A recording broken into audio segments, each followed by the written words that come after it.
Hello everyone. Till now we have been studied contact forces, its definition. What was the definition of contact force? The force which can be exerted by an object on another object only through physical touching is called contact force. And what was the example of contact force? They were muscular force and frictional force. The muscular force is the force exerted by the muscle of the body, and the frictional force is the force which always opposes the motion of one body over another body. Both the muscular force and the frictional force can take place when the two objects are in contact with each other. But is the contact between the object is always a necessity for the forces to come into play? Let us find out.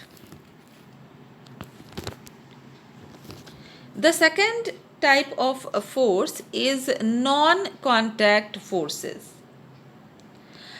The force which can be exerted by an object on another object even from a distance. Distance means even without touching each other is called non-contact force. Actually, there is no physical contact between the object which exerts the force and the object on which the force is exerted. The examples of non-contact forces are magnetic force, electric force, that is also known as electrostatic force, and the gravitational force. Now, one by one, we will discuss in detail about all these forces. So, first come to the definition of non-contact force. As we all have discussed that the non-contact forces do not need any type of contact and it can act even from a distance. The force which can be exerted by an object on another object even from a distance is called non-contact force. The two magnets exert a force on each other even without touching it. When you will bring the magnet near the pins which are made up of iron, the magnet will do what? Even from a distance, it will start attracting the iron pins. That means there is no contact between the iron pins and the magnet, and then also the magnet is attracting the iron pins. Thus we can say that even from a distance a force can take place. So, a magnetic force is a non-contact force. So, now we will discuss in detail about the magnetic forces. A magnet, we all know, as we all have already studied in class 6, that the magnet attracts things made of iron or steel. So we can bring a magnet near iron nails or pins. The magnet pulls them towards it. Since the iron nails or the pins move towards the magnet, it means that the magnet is exerting a force on them. And that force exerted by a magnet is called magnetic force. The magnetic force acts even from a distance. The magnet exerts a magnetic force on the object made up of iron, steel, nickel and cobalt. It does not exert a force on object made of copper, glass or wood or plastic. When we bring a magnet slowly near some iron pins, then at a certain distance only, the iron pins suddenly They get jump toward the magnet and stick to it, even when the magnet has not touched them. Since a magnet can exert its magnetic force on iron object even from a distance without touching them, therefore magnetic force is the non-contact force. The magnetic force between a magnet and iron object is always that of attraction. We all know that the magnets are having two poles, one south pole and the other one is north pole. A magnet also exerts a magnetic force on another magnet placed near it. The magnetic force between two magnets placed near one another can be that of attraction or repulsion. This attraction or repulsion depends upon which poles of the two magnets are facing one another. Let us discuss this in detail. The north pole of a magnet and another north pole of a magnet are called like poles. Similarly, the south pole and the another south pole are called like poles. On the other hand, a north pole and a south pole are unlike poles. As we have studied this in our previous classes only, that the poles that are different, they will attract each other. That means the like poles of two magnets will repel each other and the unlike pole of the magnet attract each other. There is a magnetic force of repulsion between the two like poles, and the magnetic force of attraction will be there between the two unlike poles of a magnet. We do not have to bring the two magnets in contact with each other for observing the magnetic force between them. A magnet can exert a force on another magnet even from a distance without touching the other magnet. That means without being in contact with the other magnet. So, the magnetic force exerted by one magnet on the other magnet is an example of non-contact force, we can say. We can easily understand this with the help of one activity. What you have to do is you have to take two bar magnets, and when you will bring the south pole of first bar magnet near the south pole of another bar magnet, what will happen? A repulsion will be there. The poles that are same, that is south pole and south pole, they will repel each other. This means that they will push each other apart and they will not touch or attract each other at all. Whereas when we will bring the north pole of first magnet near the south pole of another magnet, what will happen? They will attract each other. Attraction will be there between the unlike poles, and repulsion will be there between the like poles. See, in the upper one, what is happening? South pole and south pole are there. They are repelling each other. Whereas in the down one, south pole and north pole, they both are attracting each other. The magnetic force is widely used in our everyday life. For example, many toys work due to the magnetic force exerted by the magnets fixed inside them. You must have seen them. The magnetic strips helps the refrigerator door closely tight. Certain stickers also stick to the iron object like steel almirah and our fridge without any glue. Such stickers also contain tiny magnets and hence they stick to the iron object due to the magnetic force. The magnetic force exerted by powerful electromagnets is used to separate scrap iron object from among the heap of the waste material. Before we go to further, the second type of the non-contact force, which is electrostatic force, we will try to understand the term electric charge, electrostatic and electrically charged object. What are they?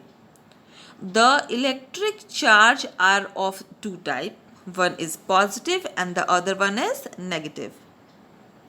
Positive electric charge and negative electric charge. Electric charges can be produced by friction when one object is rubbed over another object. And the term electrostatic refers to the stationary electric charge. An object having stationary electric charge or static electric charge on it is called electrically charged object.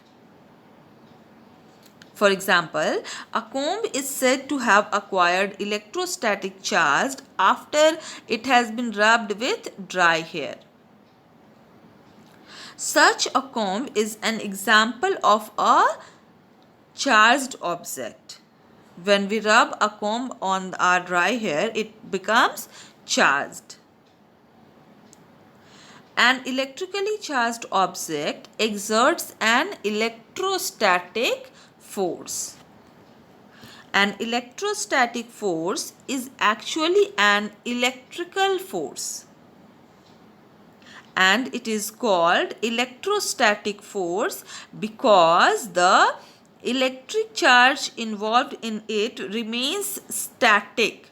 The electric charge involved in it remains static. Static means they remain stationary. They doesn't move from one place to another place. The electric charge remain confined to the charged object and they does not move at all. Now let us understand what is electrostatic force. The force exerted by an electrically charged object is called electrostatic force.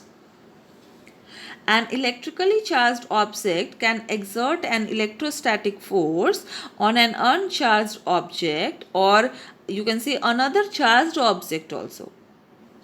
For example, a plastic comb or a plastic pen which is electrically charged, by rubbing in our dry hair, that will exert an electrostatic force on uncharged tiny pieces of paper and attract them.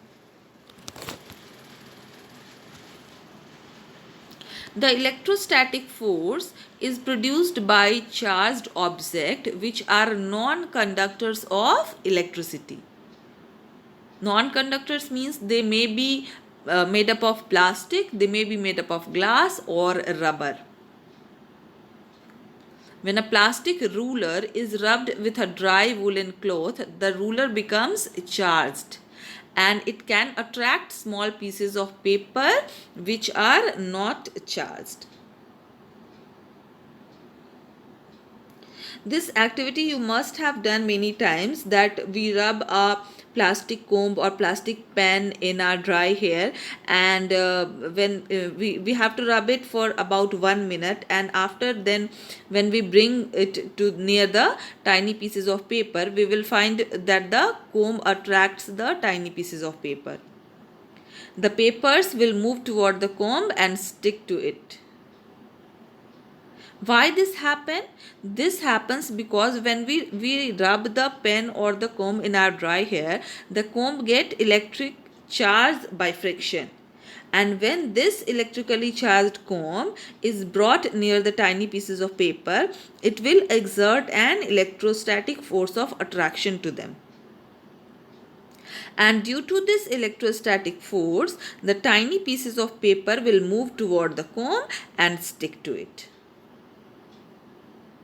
Thus, we can say that the movement of tiny pieces of paper is due to the electrostatic force exerted by electric charge acquired by the comb on rubbing in hair. See this figure. Actually, it is the electrostatic force only which is responsible for raising our body hair. When we try to take off the terylene or polyester shirt in dry weather. When the inflated balloon is rubbed with a piece of synthetic cloth, synthetic means with polyester or nylon cloth, and then it is pressed against the wall, or when the balloon will you will bring it near your hairs, what will happen? Your hairs will rise. It is the electrostatic force only which is responsible for the attraction between your hair and the balloon, or between the wall and the balloon.